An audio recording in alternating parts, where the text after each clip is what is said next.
जय हिंद साथियों, स्वागत है आपका अपने YouTube चैनल स्वास्थ्य प्लस एकेडमी पर।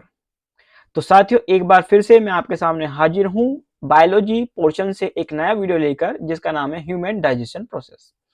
तो साथियों, इस प्रोसेस को हम स्टेप बाय स्टेप समझने की कोशिश करते हैं कि किस प्रकार हमारे शरीर में भोजन का पाचन होता है। इसको हम अंत में एक एनिमेशन के थ्रू जानने की कोशिश करेंगे कि क्या क्या ये प्रक्रिया होती है और किस प्रकार ये एनिमेशन देख लेते हैं। So the process of converting complex food substances into simpler and smaller unit that can be easily utilized by the body is called digestion।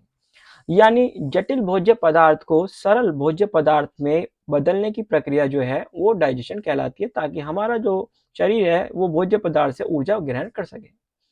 तो साथियों, इसमें कुछ प्रोसेस होते हैं, सबसे पहले देख लेते हैं। तो इसमें कुल मिलाकर 5 प्रोसेस आप देख रहे हैं। पहला है इंजेक्शन, फिर digestion, absorption, assimilation and egestion. भोजन को मुख में डालने की प्रक्रिया को हम क्या कहते हैं, इंजेक्शन कहेंगे।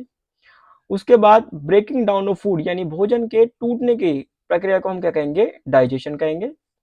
आप जानते हैं जो भोजन होता है प्रोटीन का अलग प्रोटीन अलग टूटता है, फैट अलग टूटते हैं। इस तरीके से उसके जो ब्रेकिंग डाउन होता है उसको हम क्या कहते हैं, डाइजेशन कहते हैं। एब्जॉर्प्शन यानी मूविंग फूड इनटू सेल, जब जो फूड पार्टिकल होता है जब वो सेल में जाता है तो उसे हम क्या कहेंगे, एब्जॉर्प्शन कहेंगे। आप जानते हैं जो ऊर्जा होती है, जो भोजन होता है वो हमारे माइटोकॉन्ड्रिया में, आप जानते हैं जो हमारा जो सेल होता है उसके अंदर होता है माइटोकॉन्ड्रिया।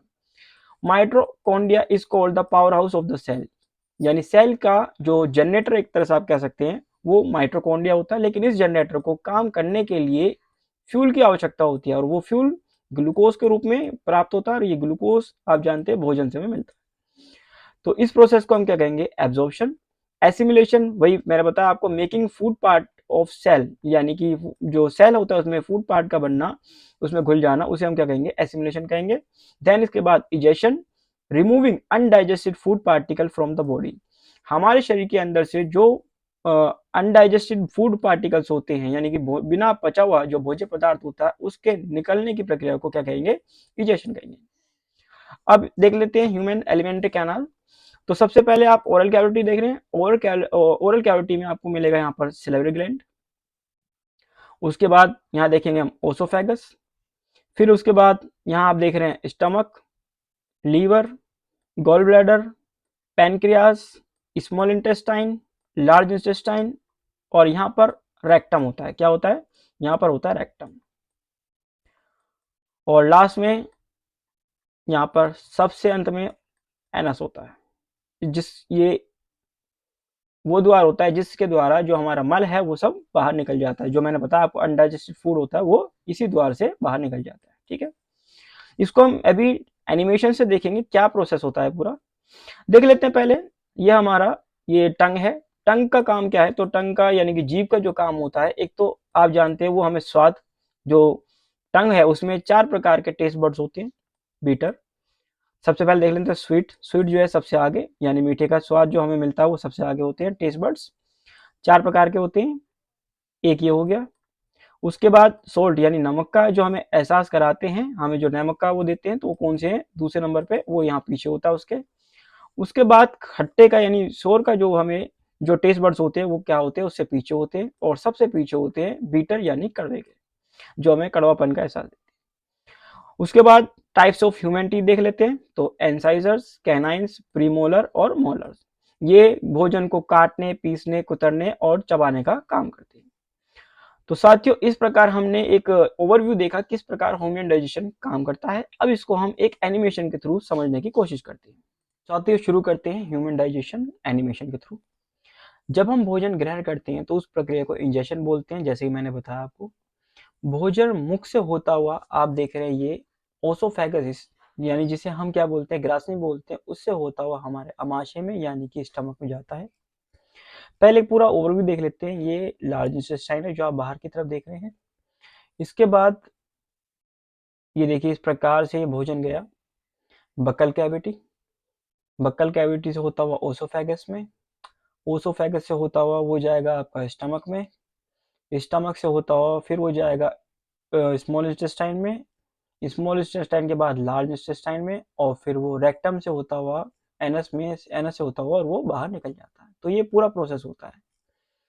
तो सबसे पहले मैं आपको बताना चाहूंगा बक्कल कैविटी के बारे में। तो पहले शुरू करते हैं बक्कल कैविटी। तो साथियों, जैसे कि मैं बता रहा हूँ आपको, बक्कल कैविटी में हमारा क्या आएगा, इसमें टंग आएगा, देख लेते हैं एक बार। इसमें टंग आएगा, हमारे टीथ आएंगे और इसमें हमारे सलाइवी ग्लैंड आएंगी। तो देखिए आप, इस प्रकार से हम भोजन हमने किया, इंजेक्शन क्या हुआ, इंजेक्शन हुआ। इसमें आप देख पा रहे होंगे जो हमारी जो टंग है वो क्या कर रही है, भोजन को लुगदी के रूप में, यानी कि उसको एक तरफ से दूसरी तरफ उसको पूरी तरीके से हमारी सलाइवा के साथ घोलने का काम कर रही है। साथियों, मानव शरीर के मुख में 3 प्रकार की जो सलाइवरी ग्लैंड्स होती है वो होती है, ठीक है। तो साथियों, इसमें एक चीज और मैं बताना चाहूंगा, जो सलाइवरी ग्लैंड्स होती है उसके अंदर एक एंजाइम पाया जाता है जो एमाइलेज बोला जाता है, जो क्या काम करता है, जो स्टार्च को ग्लूकोज के अंदर ग्लूकोज में चेंज करने का काम करता है। एक चीज और मैं यहाँ बताना चाहूंगा कि जैसे आपने देखा होगा कि भोजन हमारे सामने आता है, हमारे मुख में पहले से ही जो लार ग्रंथि होती है वो अपना भोजन करना, मतलब अपना जो प्रोसेस होती है उसे करना शुरू करती है। क्योंकि जब हम भोजन को देखते हैं तो हमारा जो दिमाग होता है वो हमारे पूरे प्रोसेस को सक्रिय कर देता है और ये आदेश देता है कि भोजन आने वाला है और प्रक्रिया शुरू होने वाली है। तो आप देखते हैं कि भोजन आते के साथ ही हमारा जो मुख होता है उसके अंदर जो आप कहते हैं ना पानी आता है मुख भोजन को देख के, असल में वो पूरा प्रोसेस जो है डाइजेशन का शुरू हो जाता है। तो साथियों, ये इस प्रकार से आपने देखा। उसके बाद जो एक जो सलाइवी ग्लैंड्स होती है वो क्या काम करती है, तो ये स्टार्च को, मैंने बताया आपको, स्टार्च को चेंज करता है शुगर और उसके अंदर, और उसको ये भोजन को सॉफ्ट करने का भी काम करता है ताकि हम उसको आसानी से निगल सकें, ठीक है साथियों। उसके बाद आगे चलते, टंग मैंने बताया आपको, टंग जो है वो भोजन को इधर से उधर ले जाने का काम करती है ताकि हम उसे आसानी से चबा सकें। दूसरा जो मैंने आपको वर्क बताया है, हमारी टंग के अंदर 4 प्रकार के टेस्ट बड्स होते हैं, जो जैसे कि मैंने आपको पहले बताया, मीठे का, खट्टे का, नमकीन का और सबसे लास्ट में जो होता है वो होता है कड़वे का। तो इस प्रकार से आप देख रहे हैं भोजन के पीसेस होकर, और वो सीधा जो भोजन है वो किसके थ्रू, वो ग्रास नली यानी ओसोफेगस के थ्रू, ये देखिए ओसोफेगस के थ्रू ये जो है धीरे धीरे सरकता हुआ और ये जाकर हमारे स्टमक में मिल जाएगा। स्टमक में भोजन, यानी कि हमारा जो पेट होता है उसमें भोजन 3 से 4 घंटे रहता है, ये आप स्टमक देख पा रहे हैं, 3 से 4 घंटे रहता है, ठीक है, औसतन 3 से 4 घंटे रहता है। और इसके अंदर हाइड्रोक्लोरिक एसिड होता है जो जिसके अंदर जो क्या करता है, जो भोजन के अंदर जितने भी बचे जीवाणु होते हैं उनको मारने का काम करता है। और ये आप देख रहे हैं इसकी शेप कैसी है, इसकी शेप अंग्रेजी के अक्षर जे आकार की शेप है, ठीक है, स्टमक में। तो इसमें एक काम और होता है, हमारा ये शरीर की सबसे बड़ी ग्रंथि आप जानते हो जो कि कौन है, लीवर है। लीवर से काफी प्रकार के जो पाचक रस होते हैं वो निकलते हैं, जैसे बाइल जूस हो गया, वो सब अमाशय में आकर मिलते हैं और ये क्या करते हैं, जो भोजन होता है उसको और तोड़ने का काम, यानी उसे ब्रेक डाउन करने का काम करते हैं। उसके बाद भोजन जो है वो सीधा जाता है स्मॉल इंटेस्टाइन, जिसे हम छोटी आंत कहते हैं, ये देख पा रहे हैं आप छोटी आंत, ये इस तरीके से सिकुड़ी हुई हमारे पेट में ये रहती है। औसतन इसकी जो लंबाई हो सकती है वो 20 से 21 फुट हो सकती है, जो छोटी आंत है। तो इसके अंदर एक उंगली नुमा स्ट्रक्चर्स होते हैं जिसको हम विलाइस बोलते हैं, ये क्या करते हैं, भोजन को एब्जॉर्ब करने का काम कर देते हैं, विलाइस, जिसे हम, जो किस में होता है, जो स्मॉल इंटेस्टाइन में होता है, यानी कि छोटी आंत में होता है। देखिए इस प्रकार से भोजन इसमें आया। लीवर, लीवर मैंने बताया आपको शरीर की सबसे बड़ी ग्रंथि है, इसके अंदर से बहुत सारे पाचक रस निकलते हैं और ये हमारे भोजन में फैट को और जो हमारा प्रोटीन वगैरह होता है उसको तोड़ने का काम करता है। यहाँ आप देख रहे हैं ये स्टमक है, स्टमक के जस्ट ऊपर लीवर हो गया, और यहाँ आप देख रहे हैं ये इसे बोलते हैं पैनक्रियाज। पैनक्रियाज का बेसिकली फंक्शन क्या होता है, पैनक्रियाज एक हार्मोन स्रावित करता है जिसे हम बोलते हैं इंसुलिन। इंसुलिन का काम होता है, जो ग्लूकोज होते हैं, ग्लूकोज की मात्रा को नियंत्रित करना, इसका काम होता है, पैनक्रियाज का काम होता है। यदि जो पैनक्रियाज है उसका मेल फंक्शन हो जाए, यानी अगर वो सही प्रकार से काम ना करे, तो इसमें से इंसुलिन की मात्रा जो है वो कम स्रावित होती है और व्यक्ति को एक रोग हो जाता है जिसे बोलते हैं हम मधुमेह रोग। उसका कारण क्या है कि इंसुलिन जो होते हैं वो ग्लूकोज की मात्रा को नियंत्रित नहीं कर पाते और शरीर में शुगर यानी शर्करा की जो मात्रा होती है वो अनियंत्रित हो जाती है, जिसे हम ब्लड शुगर बोलते हैं या डायबिटीज कह देते हैं। तो ये इसमें से जो इंसुलिन निकलता है वो बीटा कोशिका होती है उसके अंदर से निकलता है। चलिए आगे चलते हैं। तो ये आपने देखा, ये लीवर है इस प्रकार से, सॉरी ये लीवर हो गया, इसके पास ये जो आप देख रहे हैं ये वाला पैनक्रियाज है। तो ये छोटी आंत में भोजन पहुंचता हुआ, छोटी आंत में मैंने आपको बताया विलेज होती हैं, और ये भोजन के जो पार्टिकल्स होते हैं उनको एब्जॉर्ब करने का काम करता है। देखिए एब्जॉर्प्शन इन स्मॉल इंटेस्टाइन।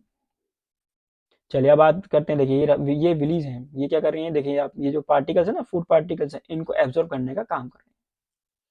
इसके बाद भोजन जो है वो पहुंचता है हमारी बड़ी आंत में, ये जो मैंने आपको बताया था एसिमिलेशन प्रोसेस होता हुआ। तो साथियों इसके बाद जो है बड़ी आंत में भोजन पहुंचेगा, बड़ी आंत में जितना भी हमारे शरीर में अनडाइजेस्टेड फूड होता है उसके अंदर से सारा पानी वगैरह सब जो निकाल दिया जाता है वो किस में निकाल दिया जाता है, बड़ी आंत में निकाल दिया जाता है।